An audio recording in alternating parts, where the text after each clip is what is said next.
오늘 왕들의 이야기 12번째 시간입니다. 오늘이 왕들의 이야기는 이제 마지막 시간입니다. 끝까지 헛발질이라는 제목으로 같이 말씀 나누겠습니다.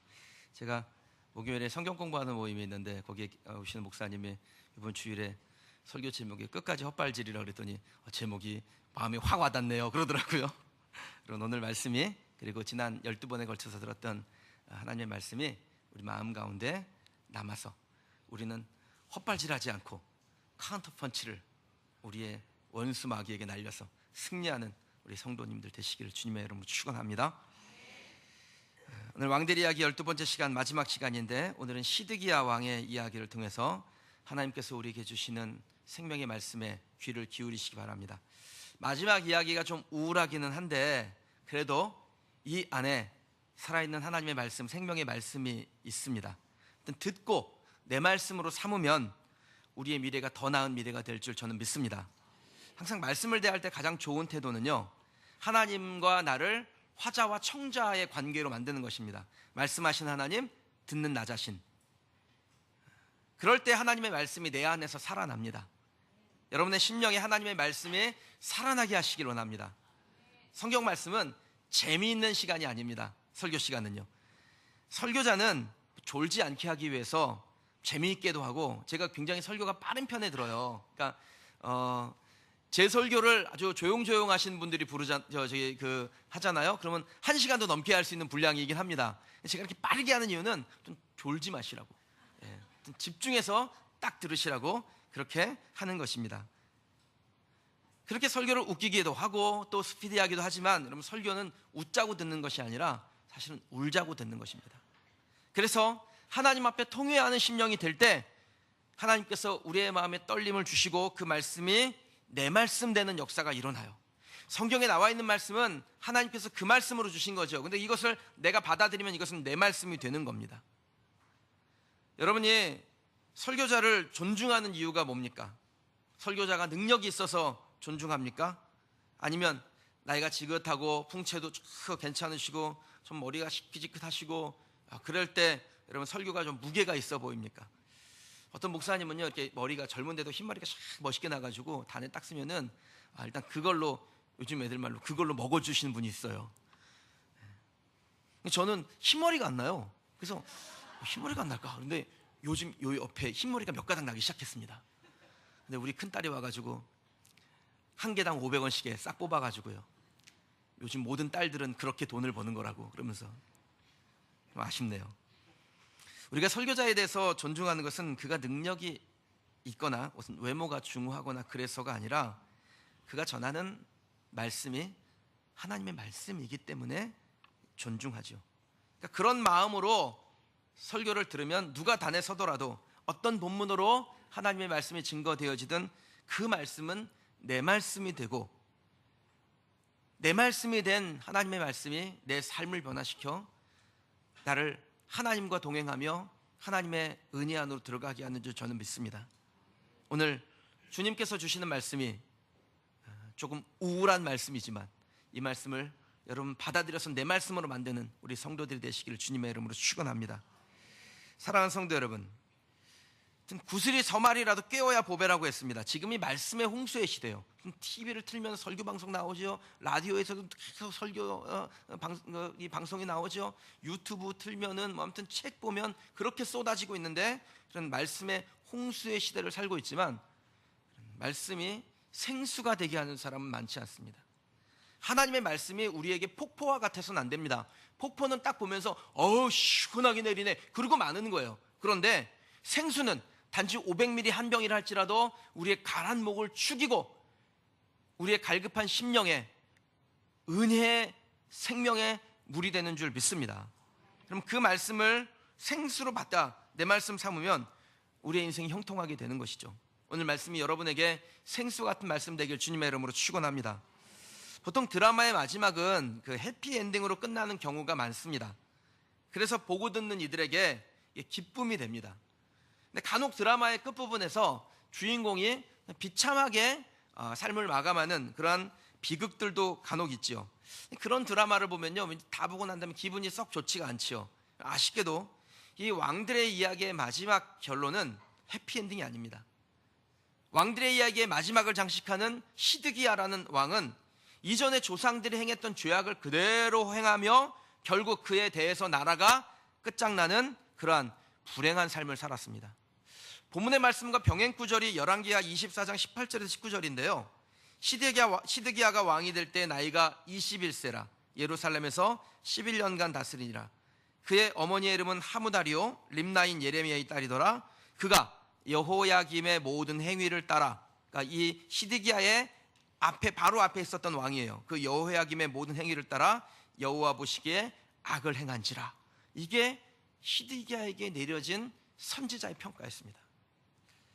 하나님께서 더 이상 두고 보실 수가 없어서 시드기야의 시대 때 나라를 끝장내셨어요. 그럼 시드기야가 21세의 왕이 됩니다. 청년의 때의 왕이 돼요. 여기에 청년들도 있는데 또 나이가 육신의 나이는 들었을지 모르지만 우리의 심령이 하나님 앞에 이상과 비전과 꿈을 받는 청년의 때라면은, 그럼 하나님께서 청년의 때에 기대하시는 것이 무엇인지를 한번 들어보시기 바랍니다. 다른 누구보다도 청년의 때에 하나님께서 기대가 큽니다. 시편 119편 9절에 보니까요, 청년이 무엇으로 그 행실을 깨끗하게 하리까? 주의 말씀만 지킬 따름이니이다. 하나님의 말씀을 지키고 그 말씀을 따라가는 것이 청년이에요. 그러니까 청년의 나이를 가지고 있어도 하나님의 말씀을 지키고 따라서 그 행실을 붙드는 자가 아니면은 그는 육신으로는 청년이어도 그의 영은 청년이 아니라는 겁니다. 하나님께서 젊은이들에게 이상과 비전을 주신다고 하셨어요. 우리가 비전과 이상을 받으면 그가 하나님 앞에 청년인 것이죠. 시드기야가 21살 때 왕이 됩니다. 청년의 때에 왕이 돼요.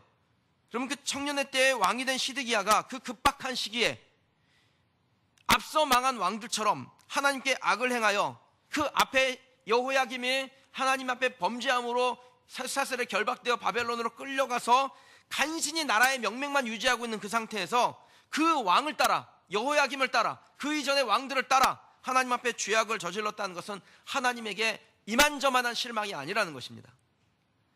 아니, 시드기야만 그랬나?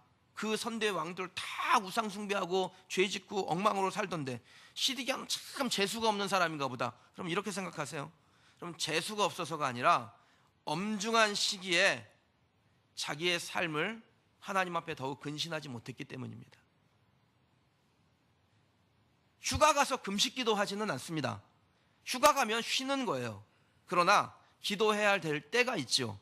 그때는 밥을 굶어가면서 하나님 앞에 가슴을 치며 부르짖는 것입니다. 예수님께서 금식에 대해서 하신 말씀이 있었는데, 혼인집에 손님들이 신랑과 함께 있을 때 금식할 수 있느냐? 신랑과 함께 있는 동안은 금식할 수 없느니라. 그러나 신랑을 빼앗길 날이 이르리니 그날에는 금식할 것이니라.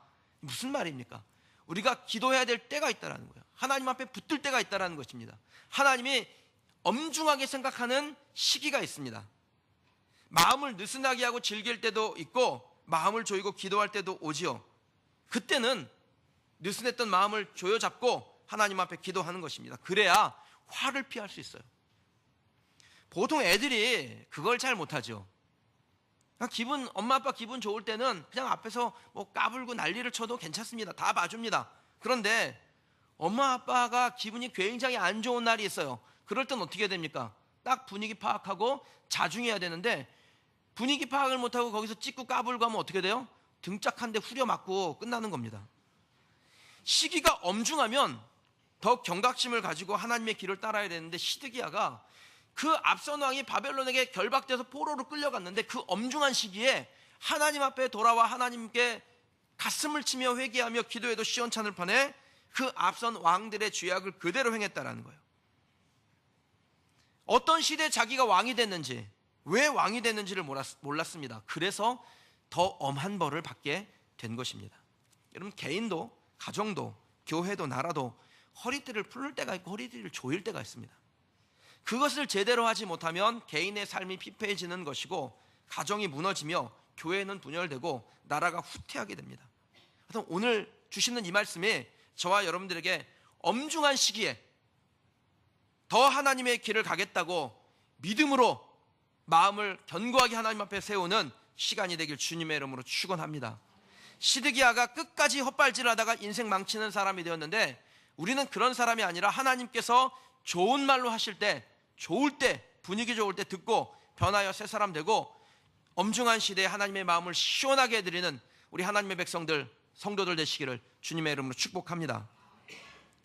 시드기야가 어쩌다가 그렇게 기회를 주셨음에도 불구하고 끝까지 헛발질을 하다가 국가적으로는 나라를 망하게 하고 개인적으로는 두 눈이 뽑혀서 포로로 잡혀가는, 그래서 감옥에서 주는 비참한 인생이 되었을까요? 우리는 어떻게 하면 시드기야 같이 살지 아니하고 정말 하나님의 마음을 기쁘게 하며 살 수 있을까요? 오늘 말씀을 통해서 몇 가지 우리의 마음을 하나님께 정돈하기를 원해요. 첫 번째는요, 하나님이 주시는 말씀을 듣고 따르십시오. 저를 한번 따라하시죠. 듣고 따르라. 듣는 것만 아니라 따르는 것입니다. 12절 말씀인데 같이 한번 읽어보실까요? 그의 하나님 여호와 보시기에 악을 행하고 말씀으로 일러도 그 앞에서 겸손하지 아니하였으며. 오늘 말씀 가운데 사건을 성경에서 세 군데에서 다루고 있어요. 오늘 역대하 36장, 열왕기하 24장, 그리고 예레미야서 38장에도 동일한 사건을 다루고 있습니다. 그 중에서 예레미야서를 보면요, 역대기에 기록하지 아니한 그 왕과 예레미야 선지자 사이에서 있었던 숨은 이야기가 거기에 기록이 되어 있습니다. 내용을 좀 정리해 드리자면, 시드기야 왕이 바벨론의 그 침략을 받고 포위를 받았어요. 그러니까 마음이 조급해지니까 감옥에 갇혀 있는 예레미야 선지자를 은밀하게 불러냅니다. 그러니까 예레미야 선지자가 하도 하나님의 말씀 바른 말을 잘하니까 듣기가 싫으니까 그냥 감옥에다 딱 가둬가지고 시위대들의 구덩이를 파고 거기다 묻어버리는, 그러니까 얼굴만 딱 내밀고 묻어놓은 상태였어요. 이 예레미야를 데려다가 하나님의 말씀을 좀 들어보려고 이 시드기야가 묻습니다. 지난밤에 하나님께서 너에게 하신 말씀이 있지 뭐라고 하시더냐 물어봐요. 이 예레미야가 이 시드기야에게 바벨론 왕에게 항복하고 그 말을 따르면 이 나라가 살겠고 왕도 살리라, 이것이 하나님이 내게 주신 말씀이니라, 이렇게 가르칩니다. 여러분, 예레미야가 전한 이 말이요, 시드기야의 마음에 들었겠어요, 안 들었겠어요? 당연히 안 들었죠. 그 이전에도 여러 나라들이 예루살렘을 침략하고 에워쌌을 때 하나님의 선지자가 나가서 하나님께서 이 외적들로부터 이 백성을 구하시리라 선포해가지고 구원받은 적이 많이 있었거든요. 그러니까 시드기야의 마음에 뭐가 기대가 되냐면, 하나님께서 예레미야에게 내가 이스라엘 나라의 수호신이 되어 바벨론에게서 지켜주리라, 이 정도 듣고 싶었던 거예요. 그런데 선지자를 통해서 듣는 말씀은 전혀 자신의 생각과 다른 말이었습니다. 그럼 내 생각과 하나님께 듣는 말씀이 정반대면은 하나님 말씀 따라가야 합니다. 안 그러면 고생해요. 집 나가면 개고생 뭐 이런 말 있잖아요. 그럼 하나님 말씀 안 들으면요 개고생합니다. 그러니까 예레미야가 시드기야가 고생하는 게 싫어서, 안쓰러워서 두 번이나 간곡하게 부탁을 합니다. 항복하면은 내가 조롱거리 된다, 내 웃음거리 된다, 그러면서 거절하는 시드기야에게 한 번 더 간곡하게 부탁해요. 원하오니 내가 왕에게 아랜 바 이전에 아랜 것처럼 여호와의 목소리를 순종하소서. 그리하면 왕이 복을 받아 생명을 보존하리이다. 만약에 시드기야가요 이 예레미야의 간곡한 부탁을 듣고 하나님의 말씀에 순종했다면 자존심은 좀 상했겠죠. 조롱거리가 되었을지는 모릅니다. 그러나 그대로 순종했다면 어떻게 됐을까요? 여러분, 이스라엘 나라가 치욕은 당했으나 그 나라가 망하지 않냐고 지켜졌을 것이고, 하나님은 언젠가 이 이스라엘 나라가 예루살렘 성이 재기할 수 있는 기회를 주셨을 겁니다. 하나 창피해서 순종 못하겠습니다. 그러면 진짜 쪽팔린 일이 생기는 거예요. 창피한 일이 생기는 거예요. 제가 여러분에게 시드기야처럼 되지 않으려면 듣고 따르라 라고 말씀을 드렸죠. 여러분, 듣는 것만으로는 안 됩니다. 듣는 것에서 한 걸음 더 나아가셔서 따라야 해요. 소극적인 순종은 비극을 막을 수 있을지는 모르지만 희극을 만들려면 적극적 순종이 필요합니다. 듣는 것은 소극적 순종밖에 되지 않아요. 아니, 그렇게 한 주일 동안에 다 새벽 예배 나오긴 어려우시잖아요. 그러니까 한 주의 첫 시작 월요일만 나와서 하나님 앞에 이 한 주간을 딱 하나님께 드리라고 그렇게 월요 특세 나오라고 얘기를 하면은 다들 우리 교인들이 얼마나 착해요. 그냥 그렇게 순한 양처럼 아우 예 목사님 그래야죠. 그리고는 안 나와. 듣기는 잘 듣는데 따르지는 않는단 말이에요. 여러분, 정말 하나님의 형통을 경험하고 싶으세요? 듣고 따르십시오. 그러면 하나님의 형통을 보게 될 줄 믿습니다. 아멘들 하셨어요? 네. 제가 가끔 성도들에게 뭔가 요청을 할 때가 있습니다. 그럼 그때 잘 들으십시오. 오해하지 마세요, 여러분. 저는 단 한 번도 내 필요를 채우기 위해서 성도들에게 뭔가 요청한 적이 없어요. 그건 제 체질에 맞는 일이 아닙니다. 저는 성도님들이 저한테 뭐 이렇게 선물을 보내주시면 감사하게 받고 마음이 담겨 있는 걸 감사하게 받으면 되는 거예요. 그러나 무엇이든 그냥 감사하게 선물은 받지만 내 필요를 채워달라고 누군가에게 뭘 요구한 적이 없어요. 전 성도들이 운영하는 사업장에 가서 공짜로 뭘 얻어먹은 적도 없습니다. 가면은 막 목사님 좀 드세요. 그리고서는 공짜로 주실 땐 있어요. 근데 웬만하면 값을 치르려고 하는데 너무 그러면 또 그 성도의 정이 없을까봐 그러면은 내 거는 내가 낼 테니까 우리 같이 가신 분들 거는 좀 대접을 하세요. 그렇게 합니다. 제가 보니까 우리 교육자들도 그걸 잘 배웠더라고요.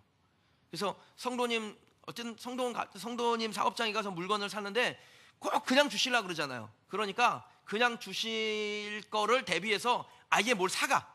예. 어디 뭐 커피 전문점에서 커피를 하나 사가든지 뭘 사가든지 그래서 갖다 준 걸 보면서 그래 저렇게 하는 거 잘하는 거다 그런 생각이 들어요. 성도님 중에 한 분이 음식점을 개업했으면 그럼 가서 한 그릇이라도 팔아줘야 되는 거 아닙니까? 제 성도가 잘 되길 원한다면서요. 그러면은 잘 되길 원하면은 거기 가서 공짜로 밥 먹으면 안 되고 팔아주고 와야죠. 그게 제 마음이라는 거예요. 하여튼 여러분들이 잘 되길 원합니다. 그리고 저는 제 취미가 현대카드 포인트 쌓는 거라서 막 사드릴게요. 그러니 제가 여러분에게 뭔가를 요구할 때는 잘 들으세요. 제가 주로 뭘 요구하던가요? 받아보신 분은 알죠. 기도의 자리로, 봉사의 자리로, 헌신의 자리로, 섬김의 자리로 나오라는 거, 그거 요청하는 거예요. 그래야 사니까. 저와 여러분이 살기를 원합니다. 그 일을 하면 우리의 몸이 피곤하지요. 그런데 그 피곤한 일이 우리의 영을 살리게 하는 줄 저는 믿습니다. 듣고 따르시는 성도들이 되시길 원해요. 우리가 지난주에 살펴본 요시야 왕이요, 이스라엘 나라의 종교개혁가라는 별명을 가진 순결한 사람이었습니다. 모든 우상들을 그냥 가루로 내서 그 가루를 그 우상 제사를 섬기다가 죽은 제사장들 무덤에다 뿌릴 만큼 그렇게 하나님 앞에 순결함을 지켰던 사람이에요. 하나님이 얼마나 귀히 여기셨겠어요. 그런데 이 요시야 왕이 한 가지 실수를 합니다. 너무 의욕이 과다해가지고요, 자제해야 되는데 자제시킬 때 듣지를 않습니다. 그래서 일찍 죽어요. 애굽 왕이 그 갈그미스라는 지역을 점령하려고 했을 때 이게 유다의 국경하고 딱 마주치는 부분이에요. 그러니까 이 국경에서 분쟁이 일어나는 것을 이 요시야가 어쨌든 막으려고 이제 그 국경 분쟁 지역으로 간 겁니다. 전쟁을 할 위기에 처해 있는데 하나님께서 애굽 왕을 통해서 말씀을 주세요. 이 내용이 역대하 35장 21절 이하에 나옵니다.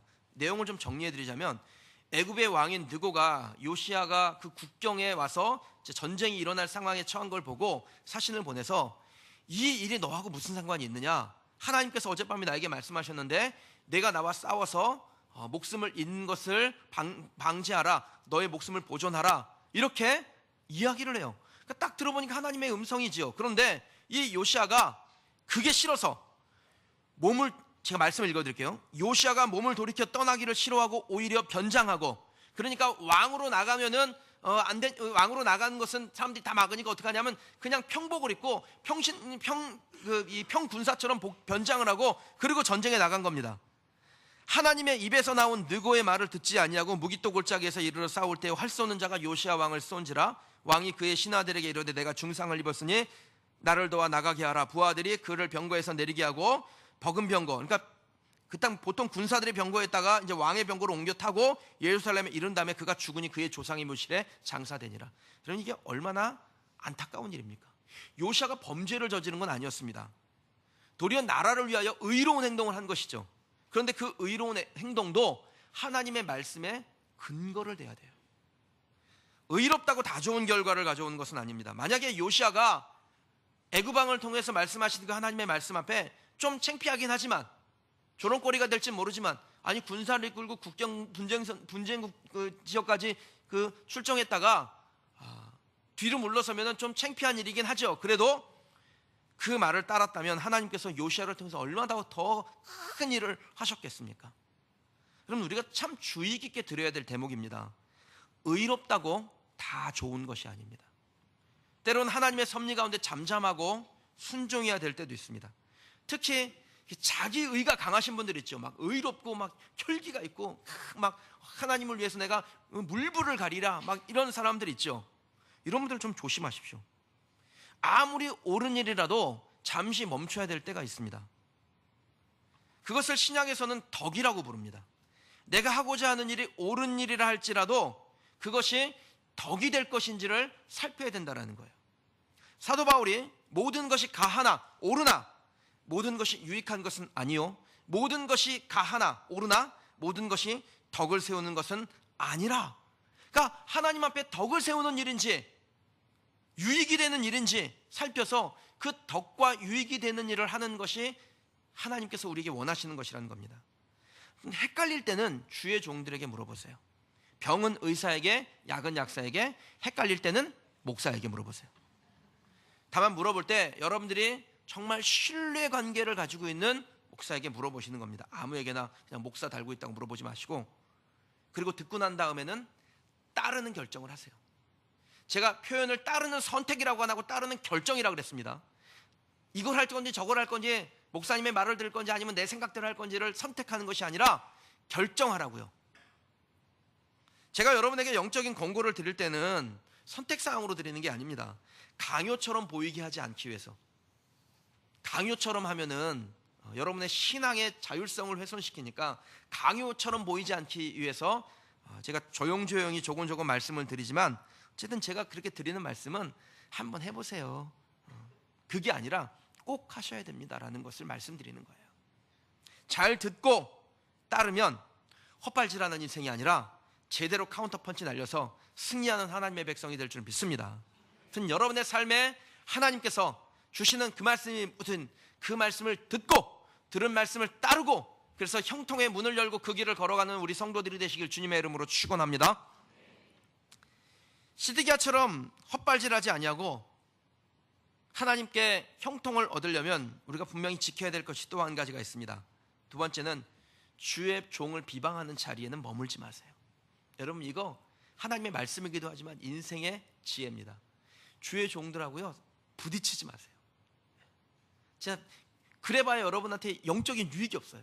저도 마찬가지예요. 성도들하고 부딪히지 않는 게 목회자에게 영적인 유익입니다. 15절 16절 말씀 같이 한번 읽으실게요. 그 조상들의 하나님 여호와께서 그의 백성과 그 거하시는 곳을 아끼사 부지런히 그의 사신들을 그 백성에게 보내어 이르셨으나 그의 백성이 하나님의 사신들을 비웃고 그의 말씀을 멸시하며 그의 선지자를 욕하여 여호와의 진노를 그의 백성에게 미치게 하여 회복할 수 없게 하였으므로. 하나님께서 이스라엘 나라를 얼마나 사랑하셨습니까? 아브라함 때부터 언약으로 세우신 나라잖아요. 애굽에서 종살이 430년 할 동안 이스라엘 백성들이 고난을 당했는데 이스라엘 백성들만 고난당하게 아니라 하나님도 애타는 마음으로 기다리셨어요. 그렇게 오랜 약속의 성취로 세워진 나라가 이스라엘 나라입니다. 그러니 하나님께서 이스라엘 나라의 문을 닫고 싶으셨겠습니까? 어떻게든지 이스라엘 나라를 지키고 싶으시죠. 어쨌든 명맥을 유지하고 회개하고 재개할 수 있는 기회를 주고 싶으셨어요. 그래서 하나님께서 뭘 하십니까?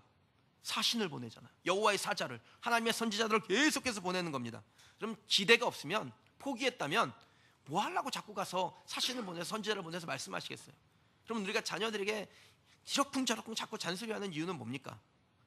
그 자녀가 잘 되기를 원하는 마음이 우리 가운데 있기 때문이잖아요. 만약에 딱 포기했어요. 아우 쟤는 싹수가 노랗다면서 떡잎이 떨어졌어, 가능성도 없어. 그러면은 네 멋대로 살게 내버려 두죠. 근데 끝까지 붙드는 이유는 뭐예요? 애정이 있기 때문이에요. 어떻게든 잘 되기를 원하는 마음이 있기 때문입니다. 하나님께서 이스라엘 백성들에게 그렇게 하나님 속썩이고 배반하는 백성들에게 사신을 보내고 선지자를 보내고 여호와의 사자를 보내는 이유는 뭡니까? 이스라엘 나라가 하나님께로 돌아오고 이 시드기야 왕이 하나님께로 돌아오기를 원하는 하나님의 마음이 담긴 증거인 것입니다. 그런데 시드기야와 그의 백성들이 하나님이 보낸 사신을 어떻게 합니까? 비웃고 욕하고 비방합니다. 시드기야 시대에 대표적으로 활동했던 선지자가 예레미야 선지자인데요, 이 예레미야 선지자는요 눈물의 선지자라는 별명을 가지고 있습니다. 진짜 선지자가 시대를 잘 타고 태어나야지, 아무튼 험악한 시대를 만나면 하나님의 말씀 증거하는 것 때문에 고생을 합니다. 하나님의 말씀을 전했다는 이유 때문에 매국노로 비난받고 시대들의 구덩이에 파고 파묻히고 고통을 당해요.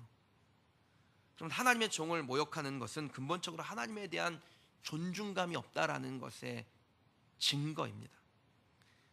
우리가 주의 종을 존중하는 이유는 뭡니까? 그가 능력이 있거나 뭐 똑 떨어지게 행동하거나 아니면 목회를 잘해서 존경을 합니까? 왜 당신은 목회자를 존경합니까? 라고 묻는다면 여러분 어떻게 대답하시겠습니까? 만약에 그가 능력이 있고 정말 삶이 똑 떨어지고 목회를 잘해서 존경합니다라고 한다면은 그렇지 못한 목회자를 만났을 때는 여러분 존경할 사람을 못 만나요. 제 정답을 알려드릴게요. 저를 한번 따라 하시겠습니까? 하나님이 보내신 종이기에 존경합니다.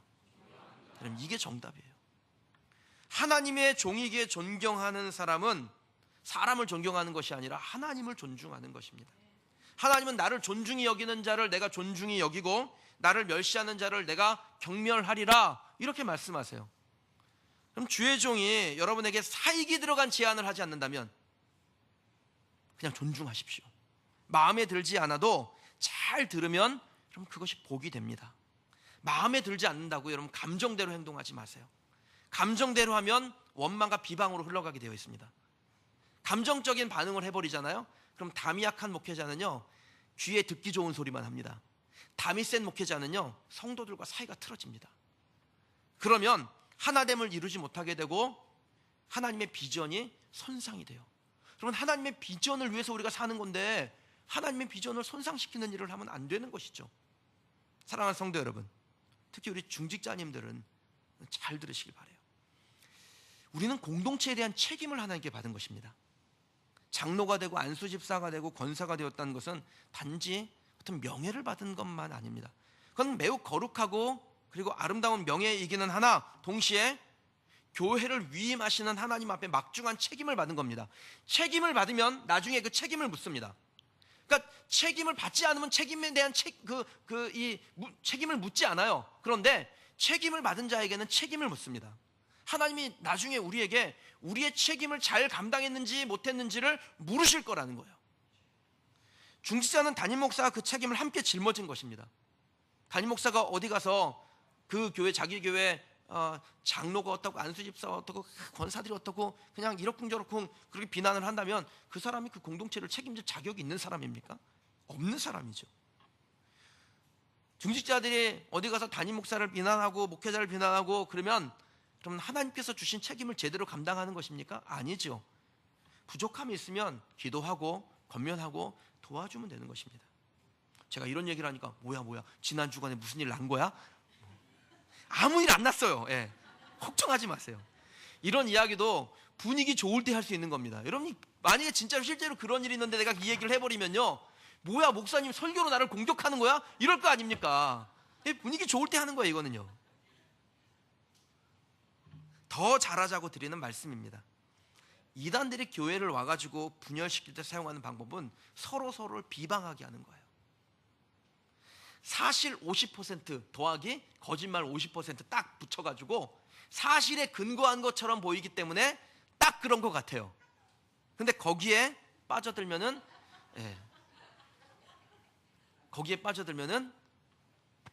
삶에 문제가 생기는 것입니다. 신앙생활이 행복해지지가 않아요. 그래서 제일 좋은 것은 뭐냐? 누군가가 그냥 비방하는 말을 하는 것 같아요. 그러면은 그건 교회에 덕을 끼치지 않는 것 같습니다. 그리고 그냥 끊는 겁니다. 거기다 대고 당신 왜 이렇게 교회를 비방하는 말을 하고 그래? 그러고서 싸우잖아요. 그러면 그게 또 불필요한 다툼이 돼가지고 문제가 돼요. 그냥 딱 그거는 교회에 덕이 되지 않는 말 같은데 그만합시다. 딱 그러고 끝내버리면 되는 거예요.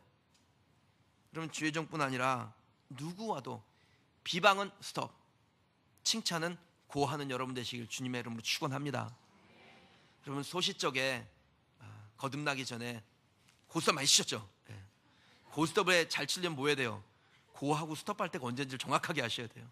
신앙생활 잘 하시려면요 여러분 비방은 스톱하고 칭찬은 고하는 여러분 되시길 주님의 이름으로 축원합니다. 이제 왕들의 이야기 12편의 에필로그 정리해 볼까 합니다.